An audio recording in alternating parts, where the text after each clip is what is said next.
ನಮಸ್ಕಾರ ಫ್ರೆಂಡ್ಸ್, ಸ್ವಾಗತ ನಿಮ್ಮ ಸೆನ್ಸೆ ಎಕ್ಸ್ಪ್ಲೇನರ್ಸ್ ಚಾನೆಲ್ಗೆ. ಇವತ್ತು ನಾವು ಒಂದು ಹೊಸ ವಿಡಿಯೋ ತಗೊಂಡ್ ಬಂದಿದ್ದೀವಿ. ಇವತ್ತಿನ ಈ ವಿಡಿಯೋದಲ್ಲಿ ನಾವು ಎಕ್ಸ್ಪ್ಲೇನ್ ಮಾಡಕ್ ಹೊರಟಿರೋದು DC ಮೂವಿ ಅನ್ನೋ ಸಿನಿಮಾನ. ಬನ್ನಿ ಇವತ್ತು ಈ ಸಿನಿಮಾದ ಪೂರ್ತಿ ಕತೆ ಏನಂತ ನೋಡೋಣ. ವಿಡಿಯೋ ಇಷ್ಟ ಆದ್ರೆ ಲೈಕ್ ಮಾಡಿ, ಚಾನೆಲ್ ಸಬ್ಸ್ಕ್ರೈಬ್ ಮಾಡೋಕ್ ಮರಿಬೇಡಿ. ಇದೇ ತರ ಫ್ರೆಶ್ ಆಗಿ ಲೇಟೆಸ್ಟ್ ಕಂಟೆಂಟ್ ನಿಮಗೆ ಸಿಗ್ತಾ ಇರುತ್ತೆ. ಸಿನಿಮಾ ಶುರುವಾಗೋದು 2011ರಲ್ಲಿ. ಇಲ್ಲಿ ನಮಗೆ ಒಬ್ಬ ವಯಸ್ಸಾದ ಮನುಷ್ಯನನ್ನ ತೋರಿಸ್ತಾರೆ. ಈ ಅಸಾಮಿ ಒಬ್ಬ ಮೆಕ್ಯಾನಿಕ್. ಚಿಕ್ಕ ಪುಟ್ಟ ಗಾಡಿ ರಿಪೇರಿ ಮಾಡ್ಕೊಂಡು ಜೀವನ ನಡೆಸ್ತಾ ಇರ್ತಾನೆ. ಸ್ವಲ್ಪ ಹೊತ್ತಲ್ಲೇ ಇನ್ನೊಬ್ಬ ಮುದುಕ ಅಲ್ಲಿಗೆ ಬರ್ತಾನೆ. ಗಾಡಿ ರಿಪೇರಿ ಮಾಡ್ಸೋಕೆ ಬಂದಿರ್ತಾನೆ. ಆದ್ರೆ ಬಂದವನೇ ತನ್ನ ಪರ್ಸನಲ್ ಲೈಫ್ ಬಗ್ಗೆ ಈ ಮೆಕ್ಯಾನಿಕ್ಗೆ ಹೇಳ್ತಾ ಕೂರ್ತಾನೆ. ಈ ಗಾಡಿ ರಿಪೇರಿ ಮಾಡೋ ಅಸಾಮಿ ಹೆಸರು ಗೌತಮ್. ಗೌತಮ್ ಹೇಳ್ತಾನೆ, ನನ್ ಮಗನ್ ಜೊತೆ ನನ್ ಸಂಬಂಧ ಸರಿ ಇಲ್ಲ, ನಾವಿಬ್ರು ಸರಿಯಾಗಿ ಮಾತಾಡೋದು ಇಲ್ಲ ಅಂತ. ಆವಾಗ್ಲೇ ಗೌತಮ್ನ ಮಗ ದಾಸ್ ನಿಂದ ಕಾಲ್ ಬರುತ್ತೆ. ಇಬ್ರು ಸರಿಯಾಗಿ ಮಾತೇ ಆಡಕ್ಕಾಗಲ್ಲ. ಇಬ್ರ ಮಧ್ಯೆ ಏನೋ ಒಂದು ದೊಡ್ಡ ಸಮಸ್ಯೆ ಇದೆ ಅನ್ನೋದು ಗೊತ್ತಾಗುತ್ತೆ. ಅದಕ್ಕೆ ಇಬ್ರು ಒಬ್ರಿಗೊಬ್ರು ಮಾತಾಡಕ್ಕಾಗದೆ ಕಾಲ್ ಕಟ್ ಮಾಡ್ಕೊಳ್ತಾರೆ. ಈಗ ಸ್ಟೋರಿ 1 ತಿಂಗಳ ಹಿಂದಕ್ಕೆ ಹೋಗುತ್ತೆ.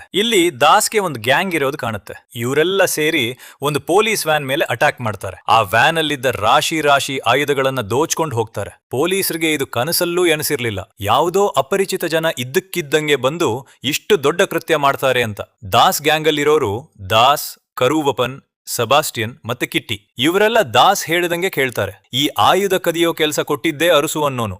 ಬದಲಿಗೆ ಇವರಿಗೆ ದೊಡ್ಡ ಮೊತ್ತದ ದುಡ್ಡು ಸಿಗೋದಿತ್ತು. ಪೊಲೀಸ್ ಮೇಲೆ ಈ ತರ ಅಟ್ಯಾಕ್ ಆದ್ಮೇಲೆ ಪೊಲೀಸ್ ಡಿಪಾರ್ಟ್ಮೆಂಟ್ ಪೂರ್ತಿ ಅಲರ್ಟ್ ಆಗುತ್ತೆ. ಆಮೇಲೆ ನಮ್ಗೆ ಒಂದು ಚಿಕ್ಕ ಫ್ಯಾಮಿಲಿ ಬಗ್ಗೆ ತೋರಿಸ್ತಾರೆ. ಆ ಫ್ಯಾಮಿಲಿಗೆ ಯಜಮಾನ ಹರಿಯೋಮ್. ಇವನು ಇತ್ತೀಚೆಗಷ್ಟೇ ತನ್ನ ಜಮೀನು ಮಾರಿ 7 ಲಕ್ಷ ರೂಪಾಯಿ ಕೈಗೆ ಸಿಗಿಸ್ಕೊಂಡಿರ್ತಾನೆ. ಮಗನ ವಿದ್ಯಾಭ್ಯಾಸಕ್ಕೆ ಬಳಸಬೇಕು ಅಂತ ಆಸೆ. ಚೆಕ್ ಪೋಸ್ಟ್ ಹತ್ರ ಒಬ್ಬ ಪೊಲೀಸ್ ಇವನತ್ರ ಸಹಾಯ ಕೇಳ್ತಾನೆ. ಹರಿಯೋಮ್ ಹತ್ರ 7 ಲಕ್ಷ ರೂಪಾಯಿ ಇದೆ ಅಂತ ಗೊತ್ತಾಗ್ತಿದ್ದಂಗೆ ಪೊಲೀಸರು ಆ ದುಡ್ಡನ್ನ ಕಿತ್ಕೊಳ್ತಾರೆ. ಹರಿಯೋಮ್ನ ಹೆಂಡತಿ, ಮಗ ಅವನ್ನ ಹುಡ್ಕೊಂಡು ಬಂದಾಗ ಪೊಲೀಸರು ನಮ್ಗೇನು ಗೊತ್ತಿಲ್ಲ ಅಂತ ಸುಳ್ಳು ಹೇಳ್ತಾರೆ. ಫ್ಯಾಮಿಲಿಗೆ ಹರಿಯೋಮ್ ಬಗ್ಗೆ ವಿಪರೀತ ಟೆನ್ಷನ್ ಶುರುವಾಗುತ್ತೆ.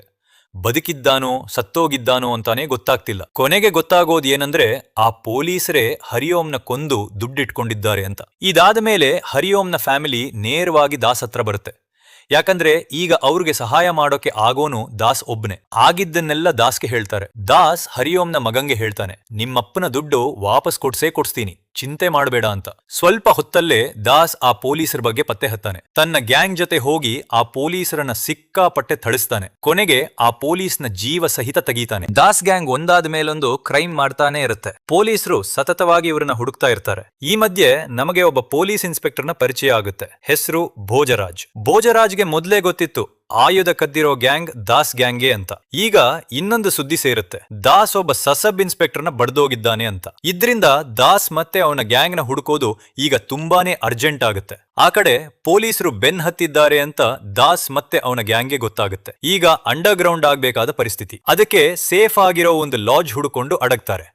ಆದ್ರೂ ಪೊಲೀಸ್ ಇನ್ನೂ ಹುಡುಕ್ತಾನೇ ಇರುತ್ತೆ. ಇಲ್ಲಿ ದಾಸ್ಗೆ ಎಲ್ಲ ಕ್ಲಿಯರ್ ಆಗಿ ಹೇಳ್ಬಿಡ್ತಾರೆ, ನಾವು ಮೋಸ್ಟ್ ವಾಂಟೆಡ್ ಲಿಸ್ಟ್ ಅಲ್ಲಿ ಇದ್ದೀವಿ, ಅದಕ್ಕೆ ಸೈಲೆಂಟ್ ಆಗಿರ್ಬೇಕು, ಯಾರಾದ್ರೂ ಏನಾದ್ರೂ ಅಂದ್ರೂ ರಿಪ್ಲೈ ಮಾಡಬಾರ್ದು, ಹಿಂಗೆ ಸ್ವಲ್ಪ ದಿನ ಕಳಿಬೇಕು, ಆಮೇಲೆ ಬಾರ್ಡರ್ ಕ್ರಾಸ್ ಮಾಡ್ಬಿಡೋಣ ಅಂತ. ಆದ್ರೆ ದಾಸ್ ಆ ಥರದೋನಿಲ್ಲ. ಯಾರಾದ್ರೂ ಬಾಯಿ ತಪ್ಪಿ ಏನಾದ್ರೂ ಅಂದ್ರೆ ದಾಸ್ ಸುಮ್ನೆ ಬಿಡಲ್ಲ. ಇವರ್ ಲಾಡ್ಜ್ ಕೆಳಗಡೆನೆ ಒಂದು ಹೋಟೆಲ್ ಇರುತ್ತೆ. ಅಲ್ಲಿ ಆಗಾಗ ಹಾಡು ಪ್ರೋಗ್ರಾಮ್ ನಡೀತಾ ಇರುತ್ತೆ. ಒಂದಿನ ದಾಸ್ ಕಣ್ಣು ಬೀಳೋದು ಪಾರ್ವತಿ ಅನ್ನೋ ಹುಡುಗಿ ಮೇಲೆ. ಈಕೆ ಅಲ್ಲಿ ಹಾಡ್ತಾಳೆ, ತುಂಬಾ ಚೆನ್ನಾಗಿ ಹಾಡ್ತಾಳೆ ಕೂಡ. ಹಾಡು ನಡೀತಾ ಇರೋವಾಗ ಯಾರೋ ಒಬ್ಬ ಜೋರಾಗಿ ಫೋನ್ ಅಲ್ಲಿ ಮಾತಾಡೋಕೆ ಶುರು ಮಾಡ್ತಾನೆ. ಇದ್ಕೆ ದಾಸ್ ಅವನ ಸಿಕ್ಕಾಪಟ್ಟೆ ತಡಿಸಿ ಈ ಹಾಡ್ ಮುಗಿಯೋ ತನಕ ಯಾರೂ ಮಾತಾಡಂಗಿಲ್ಲ ಅಂತ ಹೇಳ್ತಾನೆ. ಇದ್ ನೋಡಿ ದಾಸ್ ಗ್ಯಾಂಗ್ನವರೇ ಶಾಕ್ ಆಗ್ತಾರೆ. ಯಾಕಂದ್ರೆ ಇಲ್ಲಿ ಸೈಲೆಂಟ್ ಆಗಿರ್ಬೇಕು, ಯಾವುದೇ ರಾದ್ದಾಂತ ಮಾಡ್ಬಾರ್ದು ಅಂತ ಡಿಸೈಡ್ ಮಾಡ್ಕೊಂಡಿದ್ರು ದಾಸ್ ಅದನ್ನ ಫಾಲೋ ಮಾಡ್ತಾನೇ ಇಲ್ಲ. ಒಂದ್ ರೀತಿ ದಾಸ್ಗೆ ಪಾರ್ವತಿ ಮೇಲೆ ಸಾಫ್ಟ್ ಕಾರ್ನರ್ ಶುರುವಾಗಿರುತ್ತೆ. ಇಬ್ರು ಇನ್ನೂ ಒಬ್ರಿಗೊಬ್ರು ಹೆಸರೇ ಹೇಳ್ಕೊಂಡಿರಲ್ಲ.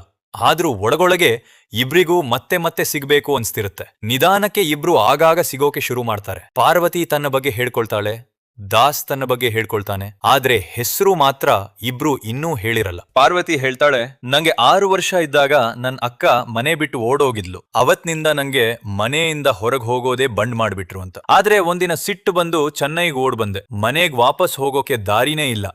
ಅದಕ್ಕೆ ಸಣ್ಣ ಪುಟ್ಟ ಕೆಲಸ ಮಾಡ್ಕೊಂಡು ಬದುಕ್ತಾ ಇದ್ದೀನಿ ಅಂತ ಹೇಳ್ತಾಳೆ. ಅವ್ರ ಇನ್ನೊಂದು ಕನಸೇನಂದ್ರೆ ಒಂದ್ಸಲ ಆದ್ರೂ ಹೋಟೆಲ್ಗೆ ಹೋಗಿ ಬೇರೆಯವರ ಹಾಡ್ ಕೇಳ್ಬೇಕು ಅಂತ. ಅದಕ್ಕೆ ದಾಸ್ ಹೇಳ್ತಾನೆ, ಅದೇನ್ ದೊಡ್ಡ ವಿಷಯ ಅಲ್ಲ, ನಾಳೆನೇ ಮಾಡ್ಬೋದು. ನಾಳೆ ನೀನ್ ಹೋಟೆಲ್ ಬಾ, ನಾನೂ ಬರ್ತೀನಿ, ಇಬ್ರು ಆರಾಮಾದ್ ಹಾಡ್ ಕೇಳುವಂತೆ ಅಂತ. ಇಬ್ರ ಮಧ್ಯೆ ನಿಧಾನಕ್ಕೆ ಕ್ಲೋಸ್ನೆಸ್ ಜಾಸ್ತಿ ಆಗ್ತಾ ಹೋಗುತ್ತೆ. ಆದ್ರೆ ದಾಸ್ ಎಲ್ಲಿರ್ತಾನೋ ಅಲ್ಲಿ ರಾಧಾಂತ ಆಗದೆ ಇರಲ್ಲ.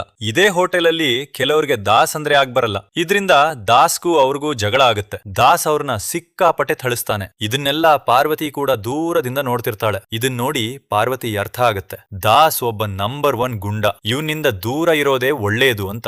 ಆಗಿದ್ದ ಜಗಳದ ಬಗ್ಗೆ ದಾಸ್ಗೆ ಪಾರ್ವತಿಗೆ ಎಕ್ಸ್ಪ್ಲೇನ್ ಮಾಡ್ಬೇಕು ಅನ್ಸುತ್ತೆ. ಆದ್ರೆ ಈಗ ಅವಳ ಹತ್ರ ಹೋಗೋಕೆ ಆಗಲ್ಲ. ಯಾಕಂದ್ರೆ ಭೋಜರಾಜ್ನ ಆಳುಗಳು ಬೇಗ ಬರ್ತಾರೆ ಅಂತ ಸುದ್ದಿ ಬರುತ್ತೆ. ಸಿಕ್ಕರೆ ಜೀವ ಸಹಿತ ಬಿಡಲ್ಲ ಅಂತ. ಅದಕ್ಕೆ ಈಗ್ಲೇ ಅಲ್ಲಿಂದ ಹೊರಡಬೇಕಾಗತ್ತೆ. ಆದ್ರೆ ದಾಸ್ಗೆ ಪಾರ್ವತಿನ ಕೊನೆಯ ಸಲ ಆದ್ರೂ ನೋಡ್ಬೇಕು ಅನ್ಸುತ್ತೆ. ಆದ್ರೆ ಟೈಮ್ ಮೀರೋಗಿರುತ್ತೆ.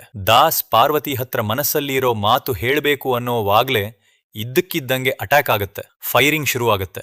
ಒಂದು ಗುಂಡು ಪಾರ್ವತಿಗೆ ತಗಲ್ತೆ. ಅಲ್ಲೇ ಅವಳ ಪ್ರಾಣ ಹೋಗುತ್ತೆ. ಇದನ್ ನೋಡಿ ದಾಸ್ ಪೂರ್ತಿ ಒಡ್ಕೊಂಡ್ ಹೋಗ್ತಾನೆ.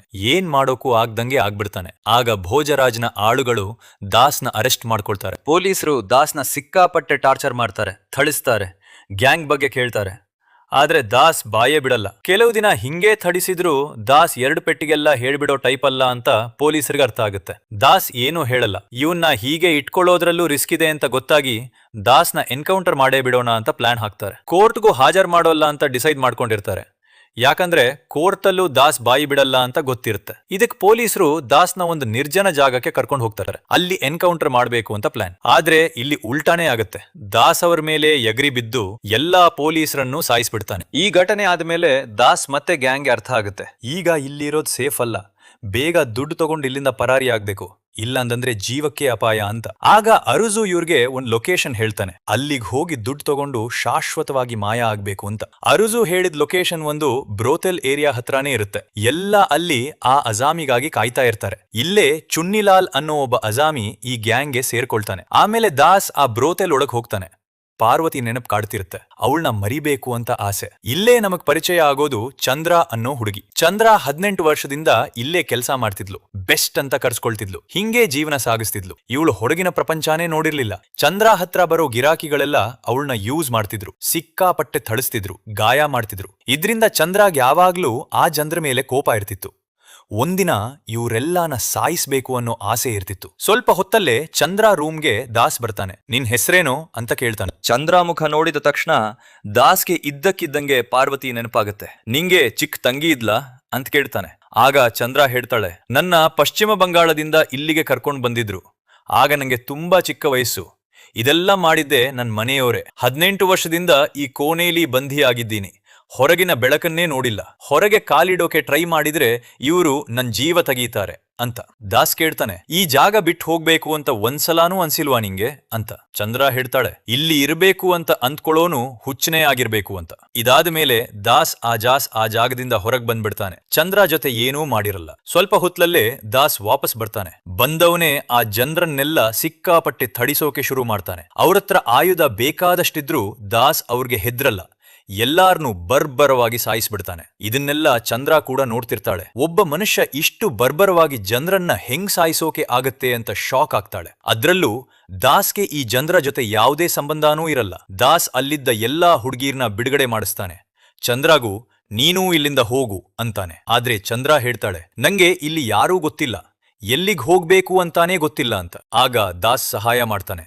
ನಿನ್ನ ಸೇಫ್ ಆಗಿರೋ ಜಾಗಕ್ಕೆ ಬಿಟ್ಟು ಹೋಗ್ತೀನಿ, ಅಲ್ಲಿ ತನಕ ನೀನು ನಮ್ ಜೊತೆ ಇರು ಅಂತಾನೆ. ಚಂದ್ರ ಈಗ ದಾಸ್ ಗ್ಯಾಂಗ್ ಜೊತೆ ಇರೋಕೆ ಶುರು ಮಾಡ್ತಾಳೆ. ಮಾರನೇ ದಿನ ಎಲ್ಲ ಸಮುದ್ರ ದಡಕ್ಕೆ ಬರ್ತಾರೆ. ಅಲ್ಲಿ ಚಂದ್ರ ದಾಸ್ಗೆ ಹೇಳ್ತಾಳೆ, ಈ ತರದ ಫ್ರೀಡಮ್ ಅನ್ನ ನಾನ್ ತುಂಬಾ ಮಿಸ್ ಮಾಡ್ಕೊಂಡಿದ್ದೆ ಅಂತ. ಆ ನರಕದಂತ ಜಾಗದಲ್ಲಿ ಇದ್ದಾಗ ಒಂದಿನ ಅಲ್ಲೇ ಸಾಯ್ತೀನಿ ಅನ್ನೋ ಫೀಲಿಂಗ್ ಬಂದಿತ್ತು ಅಂತಾಳೆ. ಯಾಕಂದ್ರೆ ಅಲ್ಲಿ 40 ವರ್ಷ ಆದ ಹುಡುಗಿಯರ್ಗೆ ವಿಷ ಕೊಟ್ಟು ಸಾಯಿಸ್ಬಿಡ್ತಿದ್ರು ಅಂತ ಇದೆಲ್ಲ ರೂಢಿ ಇತ್ತು. ಅವಳಿಗೂ ಕೆಲವು ಕನಸುಗಳಿದ್ದು, ಮದ್ವೆ ಆಗ್ಬೇಕು, ಮಕ್ಕಳು ಬೇಕು, ಸಾದಾ ಜೀವನ ಬೇಕು ಅಂತ. ಆದ್ರೆ ಆ ಜನರು ಅವಳ ಆಸೆ ಎಲ್ಲಾನು ಪುಡಿ ಮಾಡ್ಬಿಟ್ರು. ಆಗ ದಾಸ್ ಹೇಳ್ತಾನೆ, ಇವಾಗ್ಲೂ ನೀನ್ ಆ ಜೀವನ ಬದುಕಬಹುದು. ಪ್ರಪಂಚದಲ್ಲಿ ಎಲ್ಲಾ ಗಂಡಸು ಕೆಟ್ಟೋರಲ್ಲ. ಈಗ ನೀನ್ ಹೊರಗ್ ಬಂದಿಯಾ, ಈಗ ಹೊಸ ಜೀವನ ಶುರು ಮಾಡ್ಬೋದು ಅಂತಾನೆ. ಇತ್ಲಾಗೆ ಭೋಜರಾಜ್ ಇನ್ನೂ ದಾಸ್ ಗ್ಯಾಂಗ್ ಹುಡ್ಕೋದ್ರಲ್ಲೇ ಬ್ಯುಸಿ ಇರ್ತಾನೆ. ಅವನಿಗೆ ಅರುಜು ಬಗ್ಗೆ ಸುಳಿವು ಸಿಗುತ್ತೆ. ಈಗಾಗ್ಲೇ ಸಬ್ಯಾಸ್ಟಿಯನ್ನ ಭೋಜರಾಜ್ ಸಾಯಿಸಿರ್ತಾನೆ.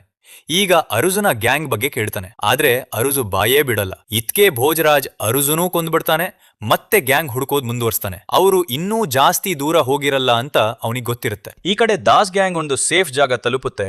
ಇದೇ ಜಾಗದಲ್ಲಿ ಅರುಸು ಹೇಳಿದ ಪ್ರಕಾರ ದುಡ್ಡು ಸಿಗ್ಬೇಕಿತ್ತು. ಚಂದ್ರಾಗೂ ಇನ್ನೂ ಸೇಫ್ ಜಾಗ ಸಿಕ್ಕಿರದೇ ಇರೋದ್ರಿಂದ ಅವಳು ಇವ್ರ ಜೊತೆ ಬಂದಿರ್ತಾಳೆ. ಆದ್ರೆ ಚಂದ್ರಾಗೆ ಇದು ಒಂದು ಸೇಫ್ ಜಾಗಾನೆ. ಇಲ್ಲಿ ಕೆಲ್ಸ ಸಿಗ್ಬಹುದು, 3 ಹೊತ್ತು ಊಟ ಸಿಗುತ್ತೆ, ದುಡ್ಡು ಸಿಗುತ್ತೆ. ಇದೇ ಹೊಸ ಶುರುವಾತ ಆಗ್ಬೋದು ಅನ್ಕೊಳ್ತಾಳೆ. ಫೈನಲಿ ಇವ್ರಿಗೆ ದುಡ್ಡು ಸಿಗುತ್ತೆ. ಆದ್ರೆ ಸ್ವಲ್ಪ ಹೊತ್ತಲಲ್ಲೇ ಗೊತ್ತಾಗುತ್ತೆ ಅರುಸುನ ಭೋಜರಾಜ್ ಕೊಂದೋಗ್ಬಿಟ್ಟ. ಈಗ ಭೋಜರಾಜ್ ಕೂಡ ಇಲ್ಲೇ ಬಂದ್ಬಿಟ್ಟಿದ್ದಾನೆ ಅಂತ.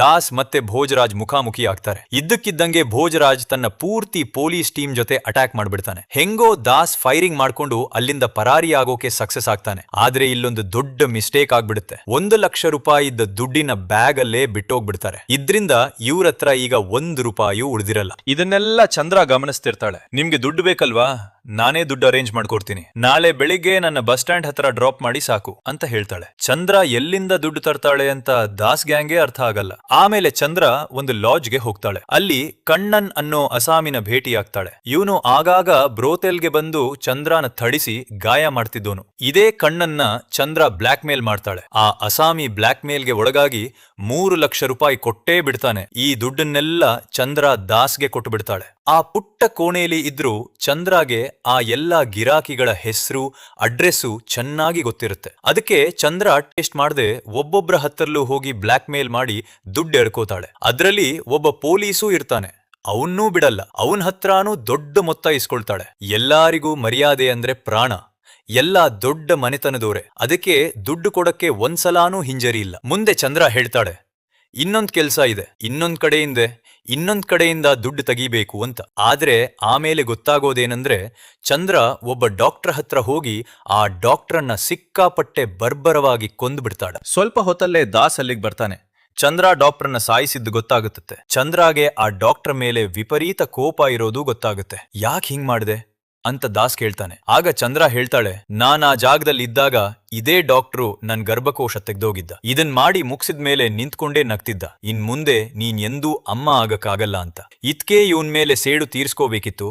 ಇವತ್ ನನ್ ಸೇಡು ಪೂರ್ತಿಯಾಗಿ ಹೋಯ್ತು ಅಂತಾಳೆ. ಫೈನಲಿ ಚಂದ್ರ ಸಾಹಸದಿಂದ ದಾಸ್ ಮತ್ತೆ ಗ್ಯಾಂಗ್ ಹತ್ರ ಈಗ ಬೇಕಾದಷ್ಟು ದುಡ್ಡಾಗಿರುತ್ತೆ. ಇದನ್ನ ಹರಿಓಂನ ಮಗಂಗೆ ವಾಪಸ್ ಕೊಡ್ಬೇಕು ಅಂತ ಇವ್ರ ಪ್ಲಾನ್. ಆದ್ರೆ ದಾಸ್ ಗ್ಯಾಂಗ್ ಅಲ್ಲಿ ಕೆಲವರಿಗೆ ಚಂದ್ರ ಅಂದ್ರೆ ಆಗ್ಬರಲ್ಲ. ಅದ್ರಲ್ಲೂ ಕುಟ್ಟಿಗೆ ಚಂದ್ರ ಅಂದ್ರೆ ಬಿಲ್ಕುಲ್ ಆಗ್ಬರಲ್ಲ. ಈ ಹುಡುಗಿ ಇಂದ ಒಂದಿನ ಏನಾದ್ರೂ ಕೆಟ್ಟದ್ದೇ ಆಗುತ್ತೆ ಅಂತ ಅನ್ಕೊಳ್ತಿರ್ತಾನೆ. ಇನ್ನೊಂದ್ ಕಡೆ ಚುನ್ನಿಲಾಲ್ನ ಕೆಟ್ಟ ಕಣ್ಣು ಯಾವಾಗ್ಲೂ ಚಂದ್ರ ಮೇಲೆ ಇರುತ್ತೆ. ಇವರೆಲ್ಲ ಒಂದು ಸೇಫ್ ಜಾಗದಲ್ಲಿ ಇರೋವಾಗ ಇದ್ದಕ್ಕಿದ್ದಂಗೆ ಪೊಲೀಸ್ ಅಟ್ಯಾಕ್ ಮಾಡ್ಬಿಡ್ತಾರೆ. ಎಲ್ಲಾ ದೂರ ಇರ್ತಾರೆ, ಆದ್ರೆ ದಾಸ್ ಮಾತ್ರ ಹತ್ರ ಇರ್ತಾನೆ. ಇದಕ್ಕೆ ಪೊಲೀಸ್ ದಾಸ್ನ ಅರೆಸ್ಟ್ ಮಾಡ್ಕೊಂಡು ಹೋಗ್ಬಿಡ್ತಾರೆ. ಇದು ಚಂದ್ರಾಗೆ ಗೊತ್ತಾಗ್ತಿದ್ದಂಗೆ ಪೂರ್ತಿ ಶಾಕ್ ಆಗ್ತಾಳೆ. ವಿಪರೀತ ಕೋಪ ಬರುತ್ತೆ. ತನ್ನ ಜೊತೆಗಾರರ ಹತ್ರ ಹೇಳ್ತಾಳೆ, ಏನೇ ಆಗ್ಲಿ ದಾಸ್ನ ಕಾಪಾಡ್ಲೇಬೇಕು. ದಾಸ್ ಇಲ್ಲಿದ್ರೆ ನನ್ನ ಎಂದೂ ಒಬ್ಳೇ ಬಿಟ್ಟು ಹೋಗ್ತಿರ್ಲಿಲ್ಲ ಅಂತ. ಆದ್ರೆ ದಾಸ್ ಗ್ಯಾಂಗ್ನವರು ದಾಸ್ನ ಬಿಟ್ಟೇ ಬಿಡೋಣ ಅಂತ ಹೇಳ್ತಾ ಇರ್ತಾರೆ. ಚಂದ್ರ ಚುನ್ನಿಲಾಲ್ಗೆ ಒಂದು ಆಫರ್ ಕೊಡ್ತಾಳೆ. ದಾಸ್ನ ಕಾಪಾಡಕ್ಕೆ ಸಹಾಯ ಮಾಡಿದ್ರೆ ನಿಂಗೇನ್ ಬೇಕೋ ಅದ್ ಕೊಡ್ತೀನಿ ಅಂತ. ಚುನ್ನಿ ಇದಕ್ಕೆ ಮರುಳಾಗಿ ಜೊತೆಗ್ ಬರೋಕ್ ಒಪ್ತಾನೆ. ನಿಧಾನಕ್ಕೆ ಎಲ್ಲಾರು ರೆಡಿ ಆಗ್ತಾರೆ.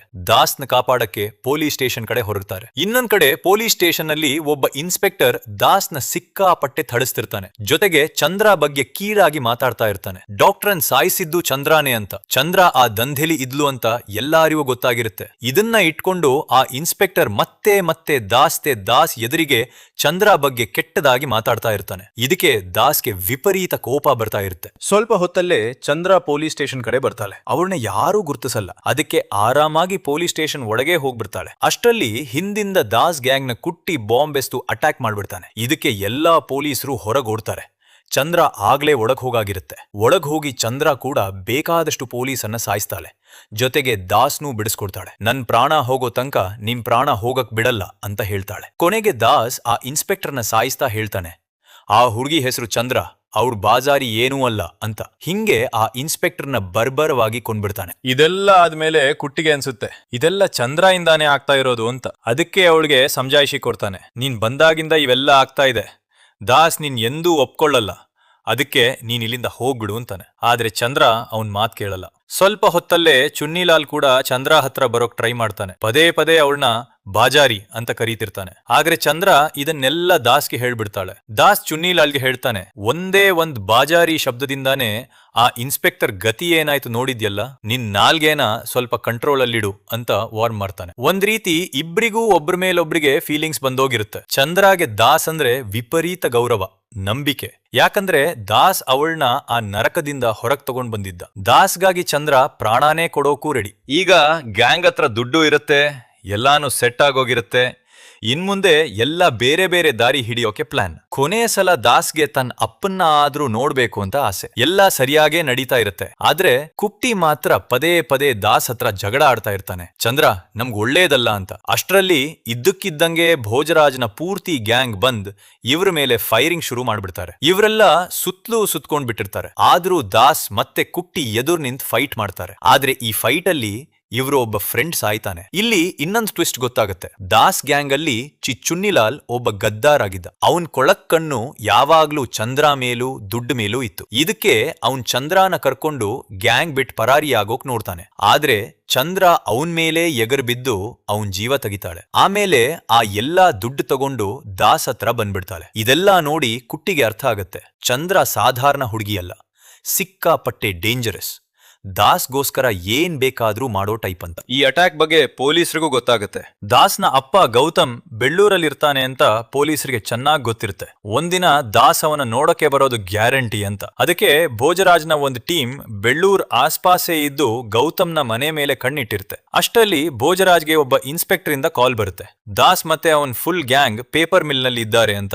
ಇದಕ್ಕೆ ಎಲ್ಲಾ ಪೊಲೀಸರು ಪೇಪರ್ ಮಿಲ್ ಕಡೆ ಹೊರಡ್ತಾರೆ. ಇದೇ ಚಾನ್ಸ್ ತಗೊಂಡು ದಾಸ್ ತನ್ನ ಅಪ್ಪನ ಹತ್ರ ಹೋಗ್ಬಿಡ್ತಾನೆ. ಈಗ ಸ್ಟೋರಿ ಪ್ರೆಸೆಂಟ್ಗೆ ಬಂದೋಗಿರುತ್ತೆ. ದಾಸಪ್ಪ ತನ್ನ ಶಾಪ್ ಅಲ್ಲಿ ಇರ್ತಾನೆ. ಜೊತೆಗ್ ಒಬ್ಬ ಮುದುಕ ಕೂತಿರ್ತಾನೆ.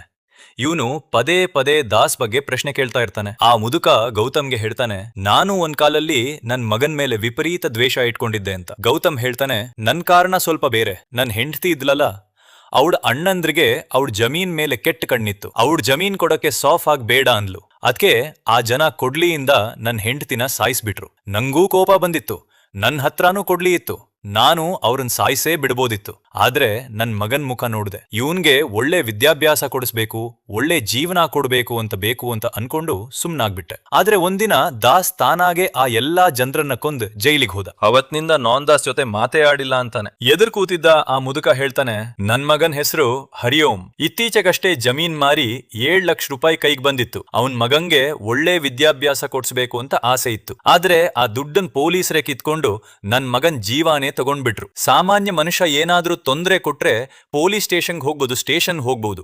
ಆದ್ರೆ ಪೊಲೀಸರೇ ದೌರ್ಜನ್ಯ ಮಾಡಿದ್ರೆ ನಾವ್ ಯಾರ ಹತ್ರ ಹೋಗ್ಬೇಕು? ಅದಕ್ಕೆ ದಾಸ್ ಹತ್ರ ಹೋಗಿದ್ದೆ. ದಾಸ್ ನಮ್ಗೆ ಸಹಾಯ ಮಾಡೋಕೆ ಒಪ್ಕೊಂಡ. ಅವನ್ ಗ್ಯಾಂಗಂಗ್ ಆ ಎಲ್ಲಾ ಪೊಲೀಸರನ್ನ ಬರ್ಬರವಾಗಿ ಸಾಯಿಸಿ ನಮ್ ಫ್ಯಾಮಿಲಿಗೆ ನ್ಯಾಯ ಕೊಡ್ಸಿದ. ಇಲ್ದಿದ್ರೆ ನಾವ್ ಪೊಲೀಸ್ ಕಂಪ್ಲೇಂಟ್ ಕೊಡೋದು ಆಗ್ತಿರ್ಲಿಲ್ಲ, ಪೊಲೀಸರೇ ಒಪ್ಕೊಳ್ತಿರ್ಲಿಲ್ಲ ಅಂತ ಹೇಳ್ತಾನೆ. ಸ್ವಲ್ಪ ಹೊತ್ತಲ್ಲೇ ದಾಸ್ ಅಲ್ಲಿಗೆ ಬರ್ತಾನೆ. ಆ ಮುದುಕ ಗೌತಮ್ಗೆ ಹೇಳ್ತಾನೆ, ನಿನ್ ಮಗನ್ ಜೊತೆ ಒಂದ್ಸಲಾದ್ರೂ ಮಾತಾಡು ಅಂತ. ದಾಸ್ ಬಂದ ತಕ್ಷಣ ಮೊದಲ್ ಕೆಲ್ಸ ಹರಿಯೋಮ್ನ ಅಪ್ಪಂಗೆ ದುಡ್ಡು ವಾಪಸ್ ಕೊಡ್ತಾನೆ. ಈ ದುಡ್ಡಲ್ಲಿ ಹರಿಯೋಮ್ನ ಮಗನ್ ವಿದ್ಯಾಭ್ಯಾಸ ಆಗ್ಲಿ ಅಂತ. ಆಮೇಲೆ ದಾಸ್ ತನ್ನ ಅಪ್ಪನ್ ಜೊತೆ ಮಾತಾಡ್ತಾನೆ. ಬೇಕಾದಷ್ಟು ಮಾತುಗಳಾಗುತ್ತೆ. ಅಷ್ಟೇನೂ ಚೆನ್ನಾಗಾಗ್ಲಿಲ್ಲ ಅಂದ್ರೂ ಅಷ್ಟ್ ಸಾಕಾಗಿತ್ತು. ದಾಸ್ ಅಪ್ಪಂಗೆ ಹೇಳ್ತಾನೆ, ನಂಗ್ ಒಂದು ದೊಡ್ಡ ಕೆಲ್ಸ ಮಾಡ್ಬೇಕಿದೆ, ಬದುಕಿ ಉಳ್ಕೊಂಡ್ರೆ ವಾಪಸ್ ಬರ್ತೀನಿ, ಆಮೇಲೆ ಬೇಕಾದಷ್ಟು ಮಾತಾಡೋಣ ಅಂತ. ಅಪ್ಪಾನೂ ಒಪ್ಕೊಳ್ತಾನೆ. ಇನ್ನೊಂದ್ ಕಡೆ ಆ ಇನ್ಸ್ಪೆಕ್ಟರ್ ಭೋಜರಾಜ್ಗೆ ಕಾಲ್ ಮಾಡಿ ಪೇಪರ್ ಮಿಲ್ ಬಗ್ಗೆ ಹೇಳಿದ್ನಲ್ಲ, ಇದೆಲ್ಲ ದಾಸ್ ಗ್ಯಾಂಗ್ ಪ್ಲಾನ್ ಆಗಿತ್ತು. ಎಲ್ಲಾ ಪೊಲೀಸನ್ನ ಪೇಪರ್ ಮಿಲ್ಗೆ ಕರ್ಕೊಂಡ್ ಬಂದ್ ಅಲ್ಲಿ ಕುಟ್ಟಿ ಅಟ್ಯಾಕ್ ಮಾಡ್ಬೇಕು ಅಂತ. ಭೋಜರಾಜ್ ಮತ್ತೆ ಪೂರ್ತಿ ಗ್ಯಾಂಗ್ ಅಲ್ಲಿಗೆ ಬಂದ ತಕ್ಷಣ ಕುಟ್ಟಿ ಇವ್ರ ಮೇಲೆ ಎಗರಿ ಬೀಳ್ತಾನೆ. ಬರ್ಬರವಾಗಿ ಥಡಿಸೋಕೆ ಶುರು ಮಾಡ್ತಾನೆ. ಆದ್ರೆ ಭೋಜರಾಜ್ ಗ್ಯಾಂಗ್ ಸಿಕ್ಕಾಪಟ್ಟೆ ದೊಡ್ಡದಿತ್ತು. ಒಂದ್ ಹಂತದಲ್ಲಿ ಕುಟ್ಟಿ ಮೇಲೆ ಇವರೆಲ್ಲ ಭಾರಿ ಆಗ್ಬಿಡ್ತಾರೆ. ಕುಟ್ಟಿಗೆ ಸಿಕ್ಕಾಪಟ್ಟೆ ಗಾಯ ಆಗ್ಬಿಡುತ್ತೆ. ಆದ್ರೆ ಸರಿಯಾದ ಟೈಮಿಗೆ ದಾಸ್ ಅಲ್ಲಿಗೆ ಬಂದು ತಲುಪ್ತಾನೆ. ಬಂದೋನೆ ಭೋಜರಾಜ್ನ ಪೂರ್ತಿ ಗ್ಯಾಂಗ್ ನ ಖತಮ್ ಮಾಡ್ಬಿಡ್ತಾನೆ. ಕೊನೆಗೆ ಭೋಜರಾಜ್ ಒಬ್ನೇ ಉಳ್ಕೊಳ್ತಾನೆ. ದಾಸ್ ನೋಡ್ತಾನೆ, ಕುಟ್ಟಿ ಸಿಕ್ಕಾಪಟ್ಟೆ ಗಾಯಗೊಂಡಿದ್ದಾನೆ. ಚಂದ್ರ ಕೂಡ ದಾಸ್ಗೆ ಸಾಥ್ ಕೊಟ್ಟು ಫೈಟ್ ಮಾಡ್ತಾ ಇರ್ತಾಳೆ. ಕೊನೆಗೆ ದಾಸ್ ಭೋಜರಾಜ್ನು ಸಾಯಿಸ್ಬಿಡ್ತಾನೆ. ಇದಾದ ಮೇಲೆ ದಾಸ್ ಮತ್ತೆ ಚಂದ್ರ ಕುಟ್ಟಿನ ಅವನ್ ಚಿಕ್ಕ ತಮ್ಮನ್ ಹತ್ರ ಬಿಟ್ಟು ಬರ್ತಾರೆ. ಆಗ ಕುಟ್ಟಿ ದಾಸ್ಗೆ ಹೇಳ್ತಾನೆ, ಈ ಹೆಣ್ಣು ಮಗಳು ನಮ್ಗ್ ಒಳ್ಳೇದಲ್ಲ ಅಂತ ಯಾವಾಗ್ಲೂ ಹೇಳ್ತಿದ್ದೆ, ಆದ್ರೆ ಇವತ್ ನಾನ್ ಬೇರೆದೇ ಹೇಳ್ಬೇಕು ಅನ್ಸುತ್ತೆ. ಚಂದ್ರ ನಿನ್ ಜೊತೆ ಇರೋ ತನಕ ನಿಂಗ್ ಯಾರೂ ಏನೂ ಮಾಡಕ್ಕಾಗಲ್ಲ ಅಂತ ಹೇಳ್ತಾನೆ. ಆಮೇಲೆ ಚಂದ್ರ ಮತ್ತೆ ದಾಸ್ ಇಬ್ರು ಜೊತೆಗೆ ಹೊರಟು ಹೋಗ್ತಾರೆ. ಒಂದ್ ರೀತಿ ಇಬ್ರು ಈಗ ಒಂದಾಗೋಗಿರ್ತಾರೆ. ಇನ್ ಮುಂದೆ ಯಾವ ಯಾವಾಗ್ಲೂ ಒಬ್ರ ಜೊತೆ ಒಬ್ರು ಇರೋ ಹಂಗೆ ಒಂದ್ ಹೊಸ ಜೀವನ ಶುರು ಮಾಡಕ್ಕೆ ರೆಡಿ ಆಗ್ತಾರೆ. ಫ್ರೆಂಡ್ಸ್, ಈ ಸಿನಿಮಾಗೆ ನೀವು 10ರಲ್ಲಿ ಎಷ್ಟು ರೇಟಿಂಗ್ ಕೊಡ್ತೀರಾ ಕಮೆಂಟ್ಸ್ ನಲ್ಲಿ ಹೇಳಿ. ಈ ವಿಡಿಯೋ ನಿಮ್ಗೆ ಇಷ್ಟ ಆಗಿರುತ್ತೆ ಅಂತ ಅನ್ಕೊಡ್ತೀನಿ. ಇಷ್ಟ ಆಗಿದ್ರೆ ವಿಡಿಯೋ ಲೈಕ್ ಮಾಡಿ, ಚಾನೆಲ್ ಸಬ್ಸ್ಕ್ರೈಬ್ ಮಾಡಕ್ಕೆ ಮರಿಬೇಡಿ. ಇದೇ ತರ ಫ್ರೆಶ್ ಆಗಿ ಲೇಟೆಸ್ಟ್ ಕಂಟೆಂಟ್ ಸಿಗ್ತಾ ಇರುತ್ತೆ. ಸಿಗೋಣ ಇನ್ನೊಂದು ಸೂಪರ್ ವಿಡಿಯೋ ಜೊತೆ. ಅಲ್ಲಿ ತನಕ ನಮ್ ಚಾನೆಲ್ ಜೊತೆ ಇರಿ. ಧನ್ಯವಾದಗಳು. ಜೈ ಹಿಂದ್, ಜೈ ಭಾರತ್, ಜೈ ಶ್ರೀರಾಮ್.